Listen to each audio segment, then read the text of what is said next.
Ici, en Seine-et-Marne, une jeune fille de 16 ans a été arrêtée le 4 août dernier alors qu'elle appelait à commettre un attentat. Son vecteur, la messagerie Telegram. Comme elle, ce mois-ci, 6 autres individus ont été arrêtés dans des affaires terroristes.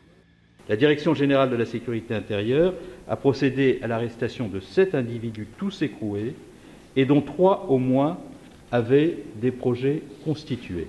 Pour lutter contre ces réseaux, la France et l'Allemagne vont travailler sur 3 axes. D'abord, muscler les contrôles aux frontières extérieures, avec la constitution d'un corps de garde-frontières européen. Ces agents pourront être déployés très rapidement en cas de crise, notamment pour identifier le passage aux frontières de terroristes. Autre piste, renforcer le partage de données entre les États membres, avec une base de données unique qui pourrait être consultée par les enquêteurs en temps réel. Troisième point, obliger les opérateurs de messagerie à coopérer avec la justice.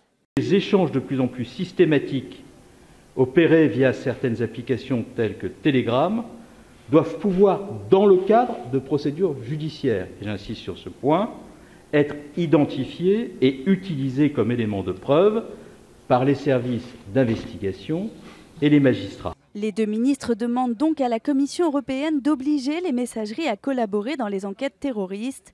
Difficile toutefois de contraindre ces entreprises lorsqu'elles sont implantées à l'étranger, comme c'est le cas pour Telegram.